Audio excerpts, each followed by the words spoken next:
వేసిన రైతులందరూ కూడా ప్రతి ఒక్కరు అంటే పంటలు బాగా వచ్చినాయి కాబట్టి మళ్ళీ ఇంత దూరం కూడా ఏంటంటే కోజీలో ఉందా లేకున్నా కూడా మన దగ్గరకు రావాల్సి వచ్చింది. అయితే మీరు అందరూ కూడా ఒకటి వినాలి ఏంటంటే ఎక్కడ తీసుకున్నా ఏం తీసుకున్నా కూడా కంపెనీ వాళ్ళు చెప్పేవి ప్రతిసారి మీరు పాటించండి. ఎందుకంటే మేము చెప్పేది ఎందుకు వద్దామంటా అంటే మేము ఏదైనా సరే పంటలు ఎక్కువ రావడానికి చెప్తాం ఇక్కడ. కానీ మీరు ఏం చేస్తున్నారు, వాళ్ళు ఏమైనా మస్తు చెప్తారు మనం చేసుకుంటామని అంటే ఒక 2 గింటలు ఎక్కువైతే మీకే మంచిగా ఉంటుంది. ఎందుకంటే ఆ విత్తనాలు తయారు చేసేటప్పుడు కొమ్మలు ఎట్లా వస్తాయి, కాయలు ఎట్లా వస్తాయి, క్రాప్ ఎట్లుంటుందని మనం చెప్తుంటాం. కానీ మీరు ఏంటంటే అన్ని పంటలు వేసినట్టు వేయకండి. మీరు అట్లా వేయాలనుకున్నప్పుడు ఏం చేస్తారంటే మీకు డౌట్ మీరు మంచిగా ఆ విధంగా మంచిగా అనిపించినప్పుడు ఒక 5 ఎకరాలు వేసారనుకో 5 ఎకరాలు 1 ఎకరా మీకు నచ్చినట్టు వేసుకోండి. ఇదే ఇత్తనాలు మిగతా 4 ఎకరాలు మేము చెప్పినట్టు వేయండి.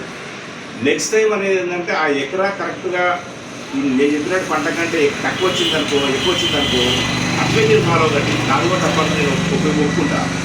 కానీ నేను ఏమంటున్నానంటే పంట వదిలిపెట్టి మీరు విత్తనాలు మంచిగా తీసుకోబోతారు, అంత మంచిగా తీసుకోబోతారు. కానీ దగ్గరేసేయడం వల్ల ఏంటంటే కాయ మురిగిపోవడము, పురుగు ఎక్కువ రావడము, మందులు ఏమంటే మందులు అవి కొట్టుకోవడం వల్ల ఏమైనా మందుల ఖర్చు పెరుగుతుంది. అట్లా చేయకండి. అంటే నేను ఏమంటున్నానంటే కొద్ది గొప్ప అయినా సరే నేను చెప్పింది మొత్తం నమ్మమని ఎప్పుడు చెప్పా.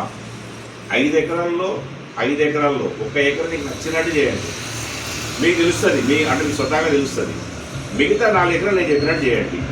మీకు పంట మంచిగా వచ్చిందంటే మొత్తం నేను చెప్పినట్టే చేయండి. నెక్స్ట్ టైం అర్థమే కదా. ఇప్పుడు ఆ ఎకరా కూడా మంచిగా వచ్చిందంటే సార్ నువ్వు చెప్పింది ఇది తప్పు ఇది అని చెప్పండి, నేను ఒప్పుకుంటా, నేనే వస్తాను. ఎందుకంటే ప్రతి పంట నేను చూడడానికి వస్తున్నాం. మన దాంట్లో తీసుకుంటే ఏంటంటే ప్రతిసారి చెప్తున్నాం. గ్రూప్లో కూడా ప్రతి ఇవే అప్డేట్ చేస్తున్నాం. వ్యవసాయం గురించి మాత్రమే గ్రూప్లో షేర్ చేస్తున్నాను. వేరే రాజకీయం గురించి కానీ పార్టీల గురించి కానీ నా సొంత దాని గురించి నేను ఎప్పుడు చేయను. ఎందుకంటే మీకు ఇప్పుడు గ్రూప్లు అందరూ ఉంటారు, 1000 మంది ఉంటారు. 1000 మందిలో అరే మన దగ్గర పంట వచ్చింది నేనేం తక్కువ చేస్తున్నాను తెలిసిపోతుంది కదా.